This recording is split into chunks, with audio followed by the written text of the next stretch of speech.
lot of kids don't get a chance to talk to actual NBA players. We just trying to change the roles and do something different. Give them more than what we had.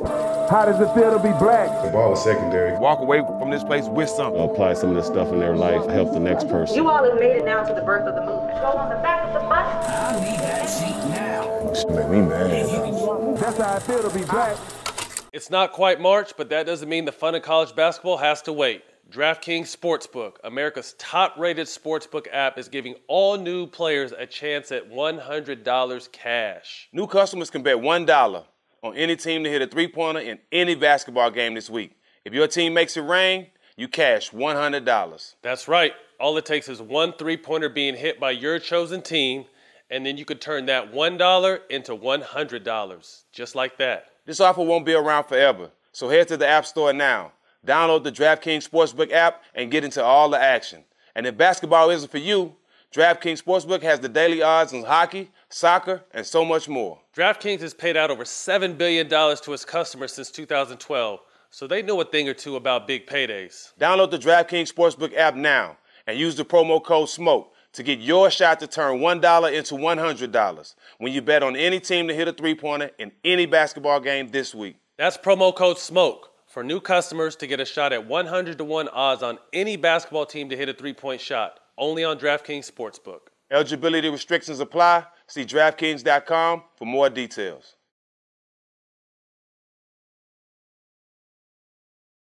If a motherfucker on our team gets dunked on, we're letting them know maybe while we're running down the court. We gonna be sitting there looking like this. Oh, man, we used to make... If you get shit on, I don't give a fuck what. We're going to let you know. I got crossed off by AI, man. But hey, I'd rather be AI than one of you bums at LA Fitness. He's stupid as hell. Another week in the NBA, and this is what's burning.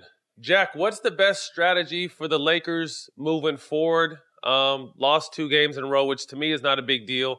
To me, the bigger deal is LeBron hasn't missed a game yet. Obviously, AD is down throughout the All-Star break. To you, what is the best strategy? Do they continue to go all in and ride his shoulders, or are they a team that seeding doesn't really matter and they just need to get into the dance? I think a little bit of both. I mean, you want to let LeBron continue his great play, and because you need at least one of your stars out there to even have a chance to win some of these games.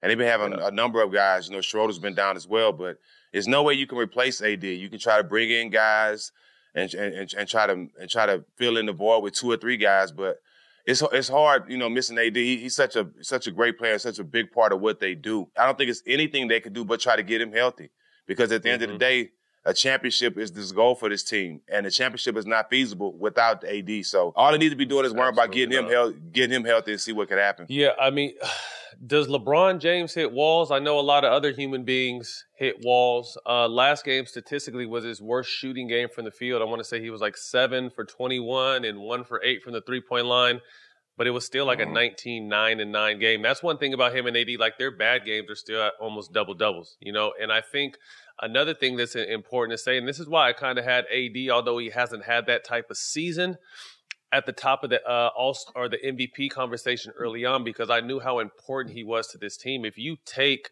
one of these guys away, this is a middle of the pack team, with all due respect, you know, and with 2 of them, they're odds-on favorites. So I think it just shows how important both LeBron and AD are. And you know, you hear stuff about, you know, LeBron was felt slighted in the MVP vote, and possibly that's why he's been, you know, foot on the gas the whole entire season.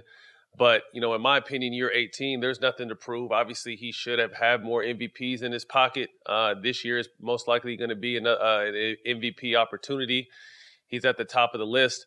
But we know they're definitely going to need him full strength come playoff time, or whatever full strength needs. So if you had a decision in it, if you're LeBron, what is your thinking right now as far as kind of pacing yourself, knowing that there's still a lot of season left? Yeah, I think for them, you know, like I say, you got to pace yourself. Don't want to get hurt, but at the same time, he has to lead by example. You don't want to get in a situation where you start losing games, going to a 7-8 game losing streak, and then a week later, AD tried to come back and do more than he's expected to do, and he get hurt again. Now the season is over with. So, You know, they got to be real careful. They got to be real careful with this. But what LeBron is doing, he got to continue to do because the team needs him more than anything right now. Real quick before we get out of this, I want to shout out Kyle Kuzma. He's at 19.5 since AD's gone down at nearly 44% from the field. Getting 17 shots, 7 more than he normally is. I know he's someone that looks to step in and fill some of those numbers. Like you said, you definitely can't replace AD as a player, but you got to kind of collectively try to do it. Jack, lastly, before we get out of here, you're hearing some names thrown around for possible targets for the Lakers. Blake Griffin, Boogie, and Pj Tucker. Out of those 3 guys, who do you think fits best for the Lakers? I would go Boogie. I would definitely go Boogie, man. I think for offensive purposes, for rebounding purposes, just for having that big guy in the paint. He's not athletic as Anthony Davis, but he brings a lot of similarities. He can spread the floor, and he's a tough-minded guy. I think a guy like him will help them more than anything else. We'll have to see what they do. Decisions are coming up soon. And you know we big Boogie fans. It's not quite March yet, but that doesn't mean the fun of college basketball has to wait. DraftKings Sportsbook, America's top-rated sportsbook app, is giving all new players a chance at winning $100 cash. New customers can bet $1 on any team to hit a three-pointer in any basketball game this week.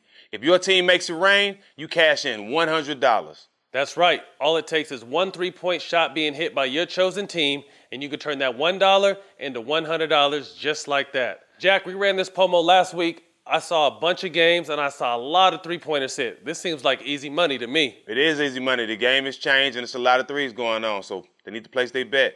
This offer won't be around forever, so head to the App Store now, download the DraftKings Sportsbook app, and get in on all the action. And if basketball isn't for you, DraftKings Sportsbook has the daily odds on hockey, soccer, and so much more. DraftKings has paid over $7 billion to its customers since 2012.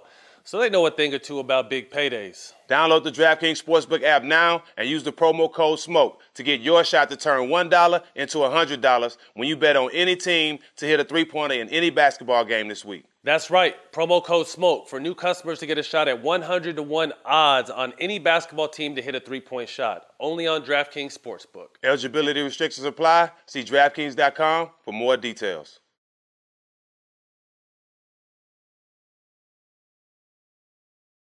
Next up on the radar, Jack, the standings are really crowded in both conferences. I wanted to read a stat. 4 games separate the 4th through the 13th seed in the East, and 3 games separate 8 through 12 out West.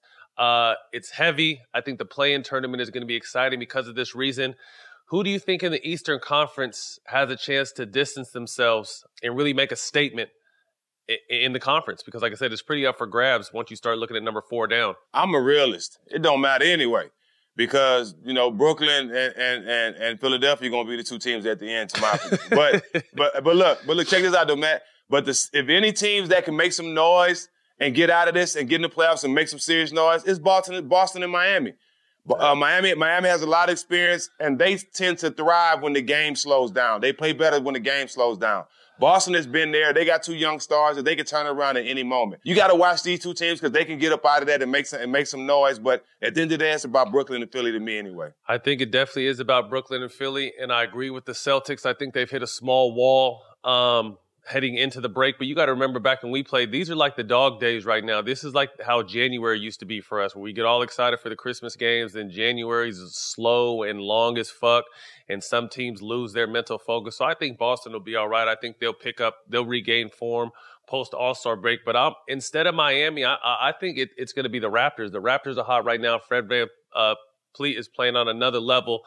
And I think Miami kind of has that championship hangover. I mean, that's the only thing I can kind of put it on. You know, Jimmy's been in and out. He's been more consistent of late, but you haven't seen the same Tyler Hero or Duncan Robinson.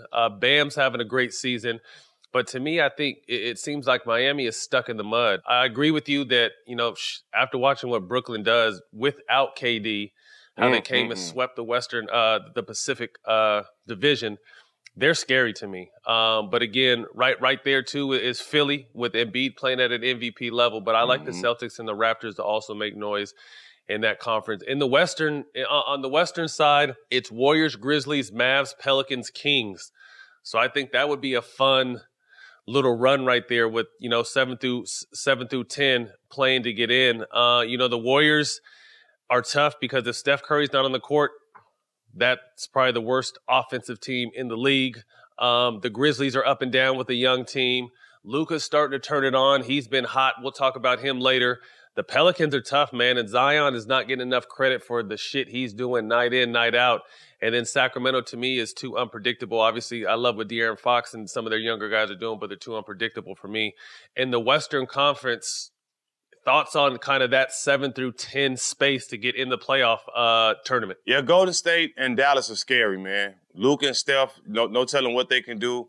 They can pull a rabbit out their hat, and you know how Golden State offense and team gets going when Steph is on the court, and we know what Luka can do as well if they get healthy or add a person or two. So I think both of those teams can be scary, and both of those teams can make some upsets, in the playoffs if they can get in. Yeah, I would like to see what the young Pelicans can do. Lonzo Ball's playing better. Brandon Ingram is the leading, the leader of that team. But Zion is consistently night in, night out, putting up great numbers on efficient shooting.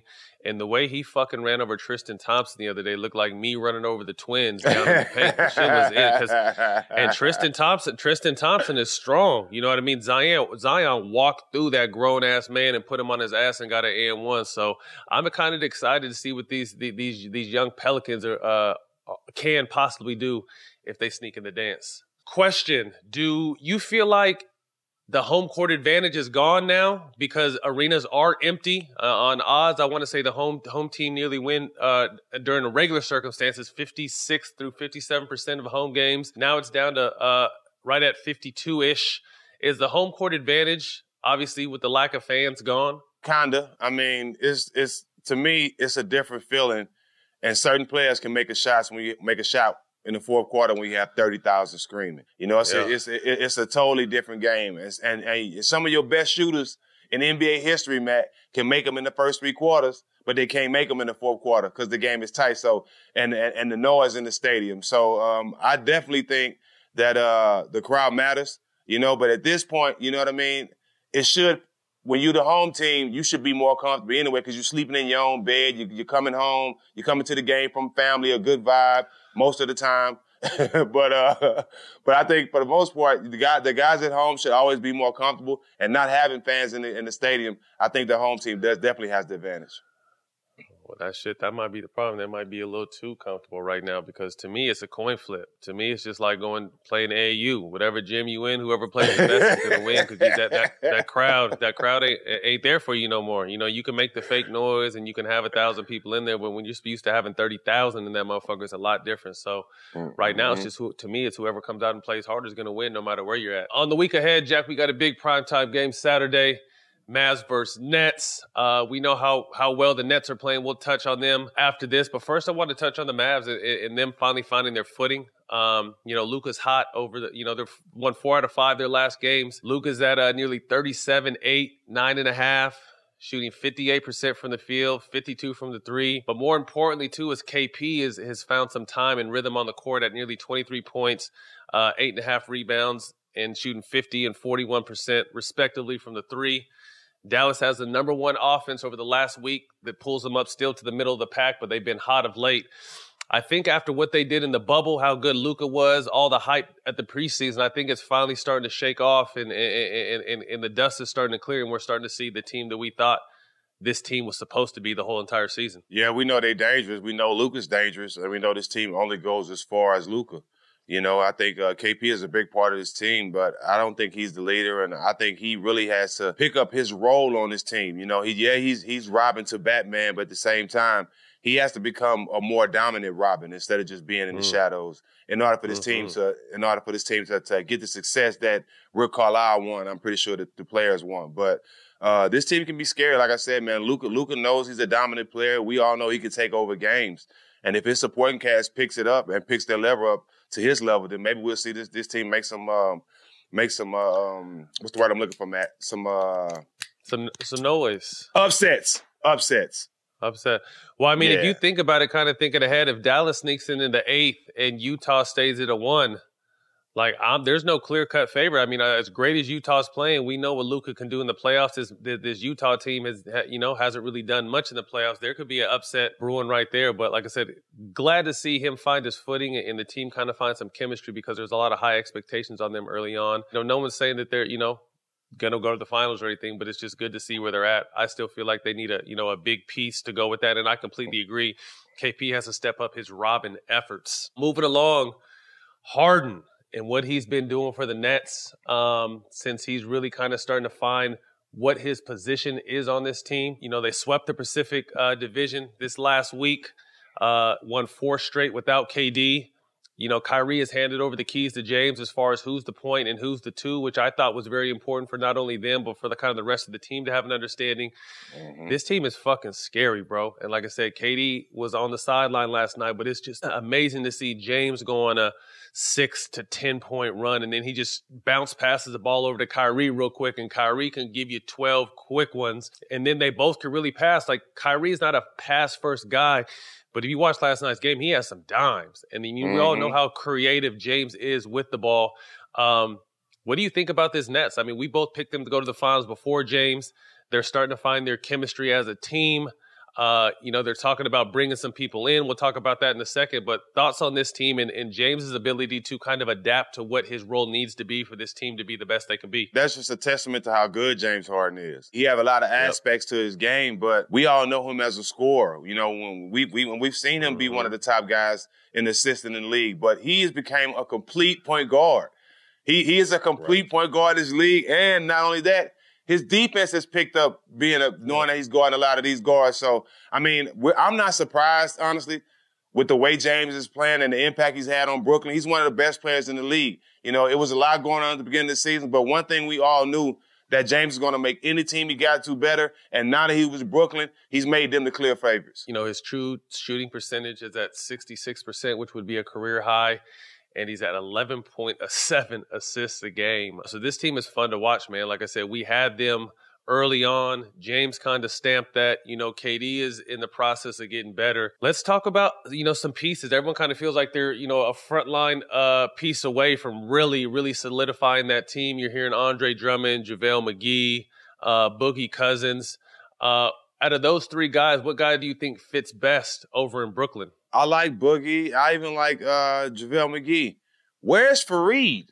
Mm-hmm. I like to throw Fareed in there. You know what I mean? He's an energy guy, a rebounder, athlete. I like Fareed. I think they can if they can get 2 solid big rebounders in there, and Fareed is an energy guy.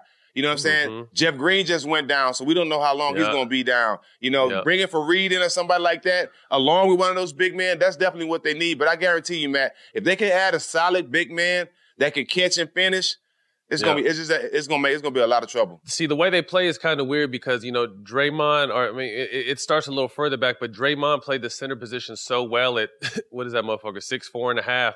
When DeAndre goes out, it's either KD who's hurt right now or Jeff Green playing center, which is obviously on the offensive side a mismatch. But then in the playoffs when the game slows down a little bit, who's going to guard Embiid if DeAndre gets in foul trouble? To me, that's my question, and they're definitely going to need to address that. But as far as their chemistry coming along, guys knowing the roles, the team having fun, these guys really look like they're having fun. They have the us against the world mentality, and this is going to be dope to see them stay healthy and finish out the second half of the season post All-Star break.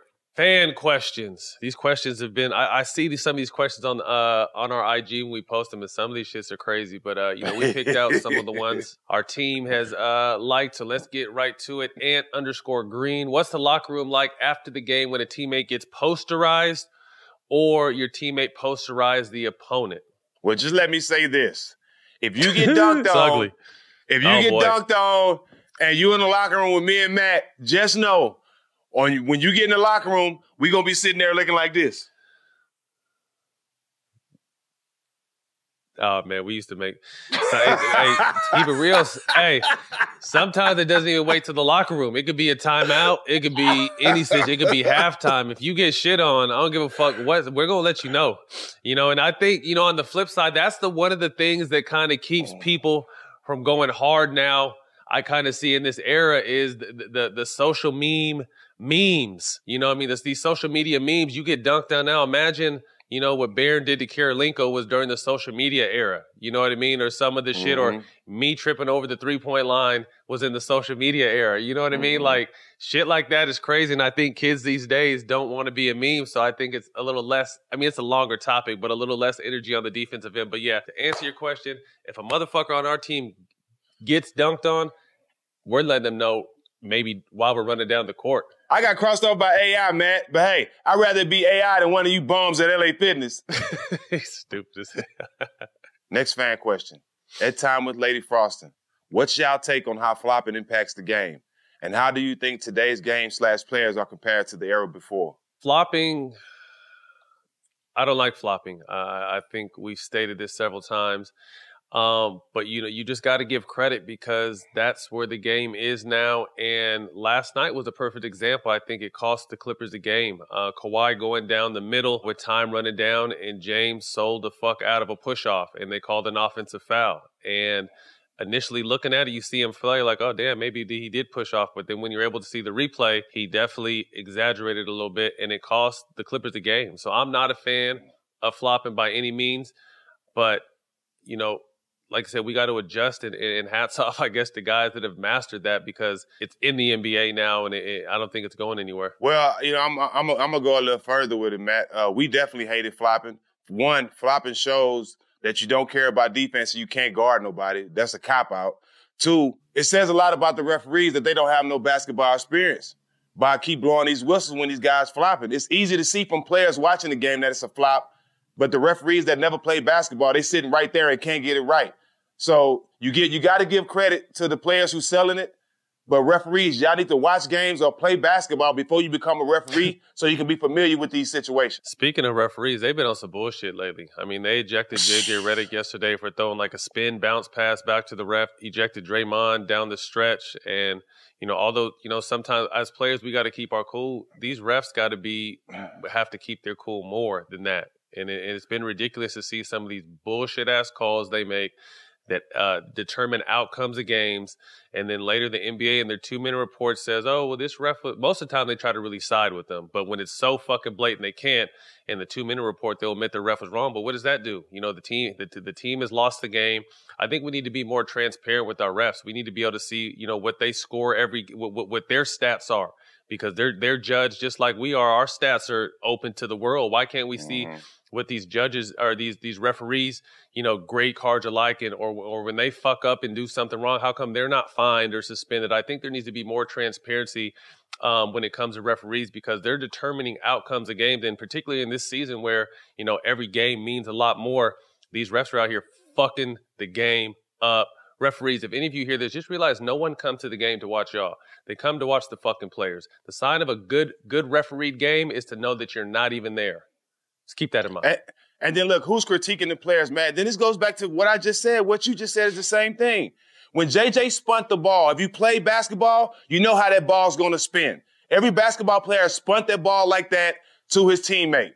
But the fact that he never played basketball, don't know how the ball spin, it went through his legs and he felt embarrassed. That's not JJ's fault. No, if you knew anything about basketball and how the ball spins, you would have caught the ball. But you penalizing JJ because the ball went through your legs and now you feel embarrassed.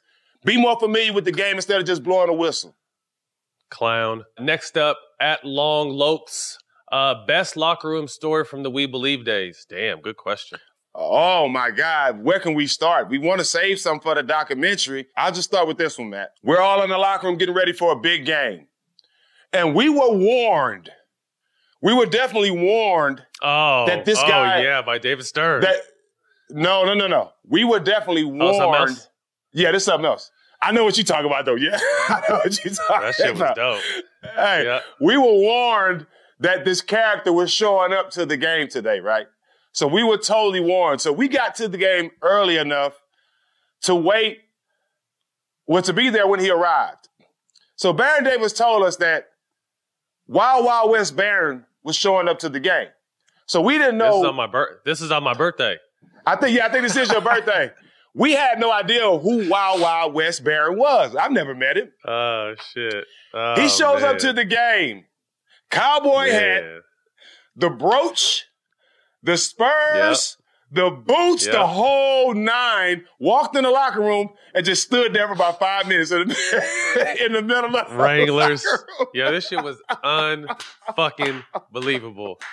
But you gotta think, this is the same motherfucker that used to, remember when he had his condo in Frisco, this nigga used to baby oil his chest and play the guitar because Baron lived in this dope-ass little building. And then there was an alley, and then right across the street there was a bar. So this motherfucker Baron used to take his shirt off, baby oil his chest, and play the guitar in the window so bitches would see it. And he didn't even know how to play the guitar. Everyone would be looking like, is that Baron Davis up there? Yo, you know why I remember that was my birthday with the outfit is because y'all came to my motherfucking birthday party and this nigga had the cowboy hat on and the Spurs and the Wranglers and the plaid shirt. And I was just like, this dude is really a real life character. Rodney G. Jr. 1. What's your opinion on Dame Lillard getting disrespected or snubbed throughout his career when it comes to accolades? And why does the NBA invest enough as they should into him? That's a great fucking question. I think because Dame is a silent killer. He's not talking. He's not promoting himself. He's always let his game do his talking. And I think in an era where self-promotion is weird but works, that's the kind of stuff we're in. You know, he's not out there dancing after shots. Or the only thing he'll do is when he busts your ass at the end of the game, he'll wave goodbye to you. But outside of that, like, he's not really a self-promoter. And I think that's kind of hurt Dame in this era of social media and look at me and that type of shit. Dame is just a throwback hooper that goes out every night and puts his team on his shoulders and gets buckets. He was recently snubbed as an all-star starter. And even Lucas said he thought that Dame should have won that, the starting spot over him. But for some reason, unfortunately, man, he's been overlooked. You know, he's consistently been in the MVP conversations. But, Dame is a soldier, someone you would definitely go to war with. And if not the most clutch, one of the top 2 or 3 clutch players in the game today. You got a lot of people that never played in the NBA. You got to understand the NBA has their guys. They have their guys that they want to market. Why wasn't AI all over the NBA commercials? He was the best player in the league. He didn't fit their narrative. So it's important for us to control our own narrative, and that's what Dame is doing. He's dropping his music. He's doing his Hulu commercials. But it's going to be in the wheelhouse of what he wants to be in. He don't have to compromise anything. If the NBA don't get behind him and promote him like they do all these other players, then so be it. He can promote himself, and he's still making good money with promoting this stuff outside the court. But Dame is one of those guys I put in the AI category. One of the best players in the league, but he don't fit the NBA narrative. Next up, Biscuits _3. Y'all top 3 songs before the game to get you hyped or get you ready for the game. Well, I'm just gonna step in before you answer, Jack, real quick. And if I had control of the music, it wasn't a motherfucking option. You already knew what we was playing. Pac. All day, every day. It was Pac all day. And then I was with you. I was with you, man. I ain't gonna lie. But one thing we did, and we're gonna talk about this on the documentary, but I'm gonna give y'all a little, it's a movie called Stump the Yard. And before every game, we had a guy, Josh Powell, him and Al used to like to dance a lot, and that movie was hot. So before every game, we used to get in the huddle, and we used to go, we rep the Warriors. Warriors. We rep the Warriors. Warriors. But that came from that movie, Stump the Yard, man. That's something we did, got hyped before every game. But we always listened to Pac. I'm from Port Arthur. UGK, Scarface was always my go-to, but Pac took over our locker room every game. Pac definitely took over our locker room. And yes, them 2 big dancing motherfuckers was in the circle before every game getting it too. Both of them motherfuckers at 6'10" could dance their asses off too. Yes, sir. Ain't doing enough. Back in December, myself, Jack, and All the Smoke family hosted a high school showcase out in Memphis, but it was so much more than basketball. It was civil rights museums. It was talks with the kids. It was mentoring these kids. It was seeing these talented kids play. Here's a trailer and a little tease of what we did. You guys check it out. A lot of kids don't get a chance to talk to actual NBA players. We just trying to change the roles and do something different. Give them more than what we had. How does it feel to be black? You want to make any type of success in life, it all starts with how you treat people, dog. So this whole session, this is anything in here you want. We just doing our part. We say we are brother's keeper. let's continue to do that. That's how I feel to be black. It's truly a blessing, like, to see them come to our game and, like, watch me play. Steven Jackson right here, that's a blessing for me. The ball was secondary. Walk away from this place with something. Apply some of this stuff in their life and try to help the next person. You all have made it now to the birth of the movement. Go on the back of the bus. I need that seat now. I can't handle this shit, man. This shit make me mad. If you can sit there, another bus is That's how I feel to be black. Jack, this all came about because of your connection to the Iverson Classic. That trailer was dope. Tell us how this came about and your feelings about what you just saw. Well, the first year out in the Iverson game, he has his own high school classic, the #1 high school classic in the country. And I've been coaching it from year one, where it was postponed this year. And we came up with another idea of doing something in Memphis. We ran it by Brian and all our team at Showtime, and it just came together, man, to give these kids an opportunity to play basketball, showcase, because with the COVID, a lot of things are being prohibited, been playing in their own cities and states. So we just wanted to give them an opportunity to play and show their skills and not have a wasted year. So we were able to go down to Memphis, put on a great tournament with Bobby and Josh. Shout out all of them. But we were also able to give these kids some education. You know, we were able to go to the Martin Luther King Museum. We were able to talk about civil rights. We were able to talk about racism. We also were able to teach them and tell them you only go as far as how you treat people.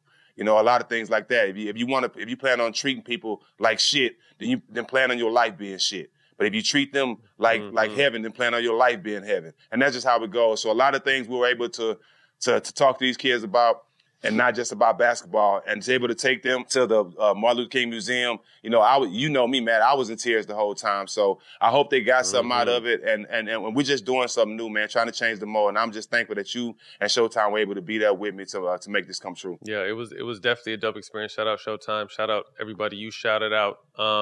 Like I said, just showing these kids another way. You got to see it to believe it. And I think what we did out there was amazing.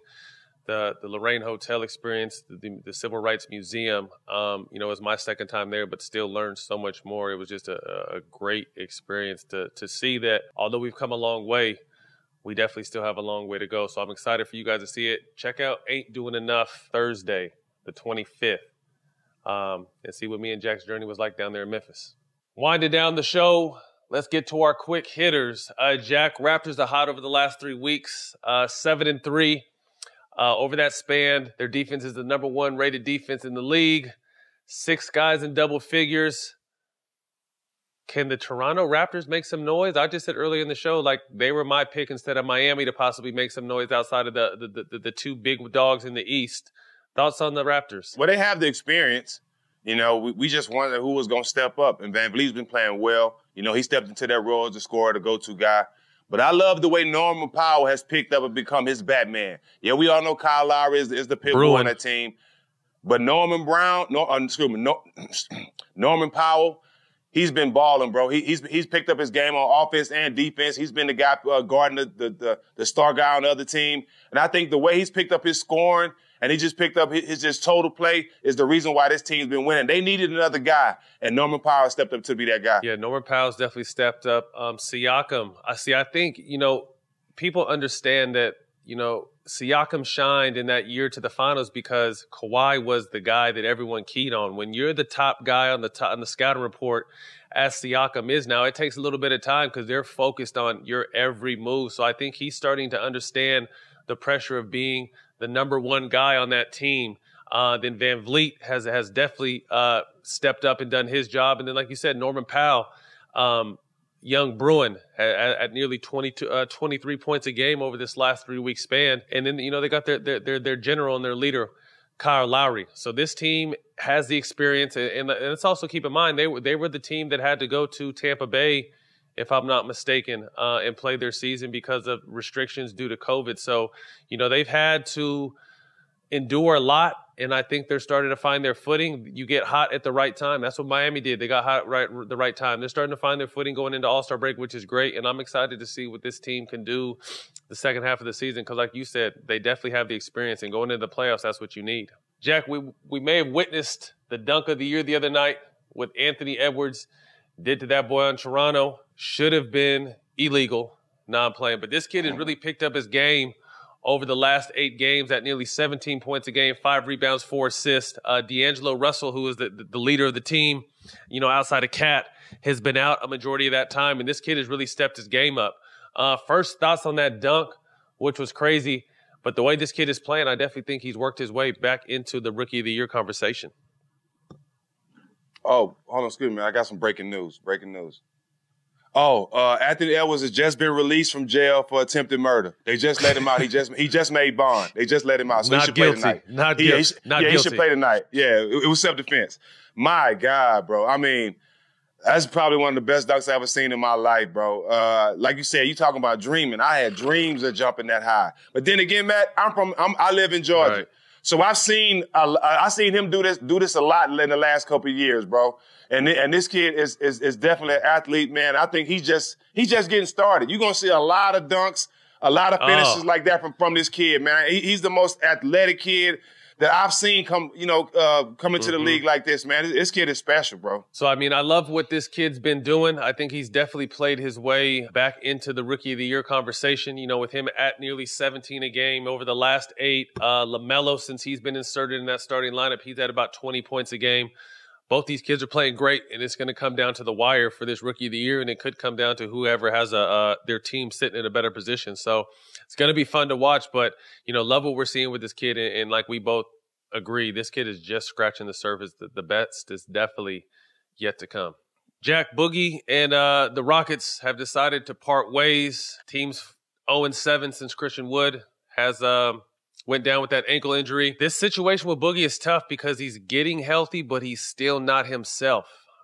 He's at 10 points, nearly at 9.6, 7.6 rebounds and 2 assists a game in only 20 minutes and 11 starts. I know there's been some frustration. He wants his role to step up. He wants to play more.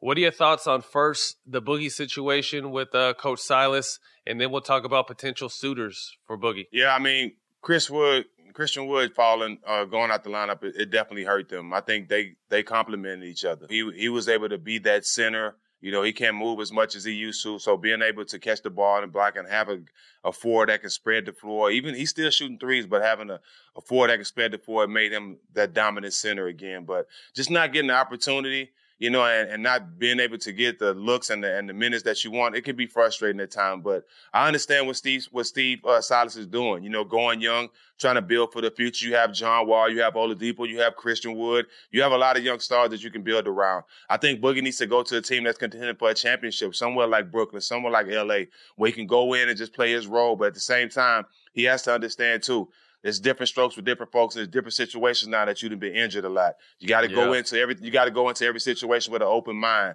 And once teams see that, I think that they're embracing more and give him a better role that he's expecting. Yeah, I wanted to touch on what you said. This guy was arguably the best center in the game for a long time and one of the best centers we've ever seen. And the line of injuries and bad luck he's had is unbelievable. You know what I mean? So even though he's feeling better and he'll give you flashes of that 27 and 17 type nights that he had a few weeks ago, he's still not himself. And I think as a superstar at one point, how do you mentally handle that capacity? Because I'm sure that's kind of playing out right now of, he feels like he needs more minutes and more time. The coaching staff doesn't see it that way. So that's going to be, obviously, a train collision. So I agree. I definitely think he needs to go to a team that has an opportunity to win, but with, veteran guys that, can really help him along the way, because it's going to be tough. Like I said, this guy was one of the best centers in the game, and now his role has kind of, been diminished down to a 20-minute a game guy when he was a guy that could, play 38, 40 minutes a game. So this is a tough transition mentally for him. Like we said, obviously a fan of the program, my little bro, a homie. We hope him the best, and we hope that he does land on his feet. And I think something key you said was being open-minded, because unfortunately he's not the Boogie he was 3 years ago due to injury. And I think he's going to have to reinvent himself and understand what is the most effective way for him to help a team win.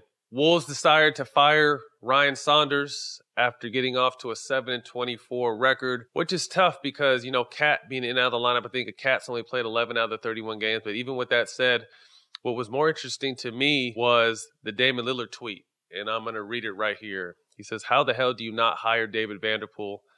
and he's right there on the bench. He has been in the front office successfully and on the front of the bench of a winning team successfully for 7 years.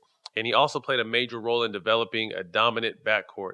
Shake my damn head. Jack, this is the NFL's version of the Rooney Rule bullshit, where black coaches aren't really getting that nod. Congratulations to the Raptors assistant Chris Finch for the opportunity in Minnesota.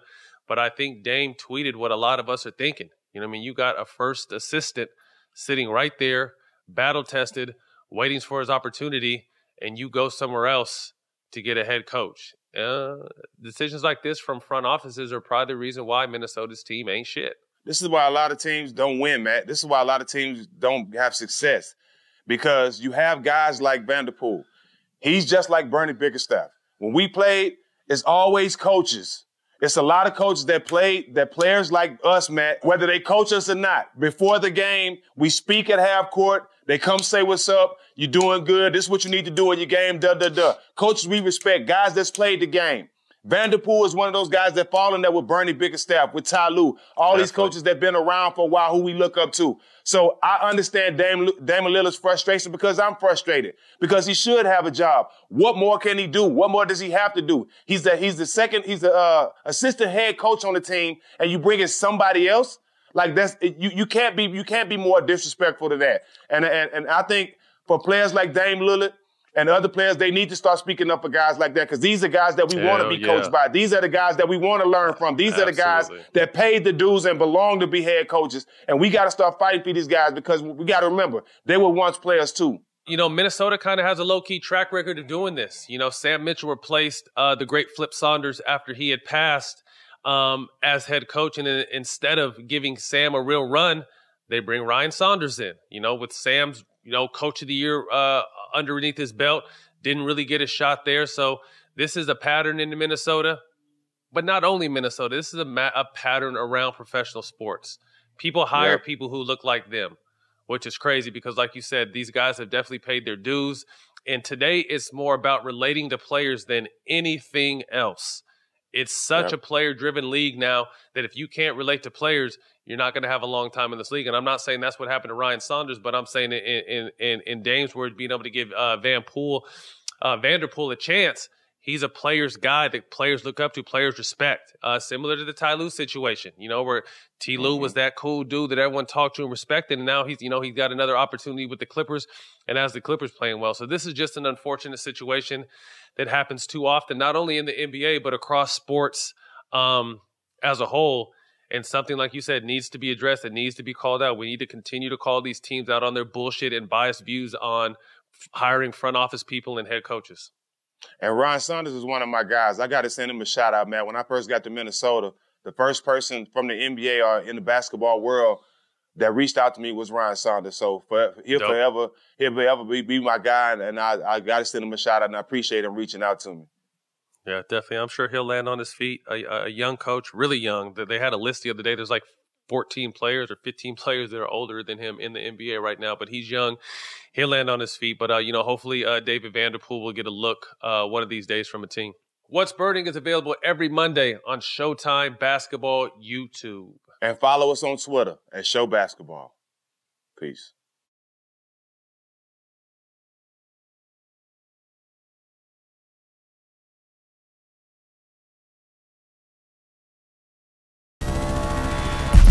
We gotta do the show!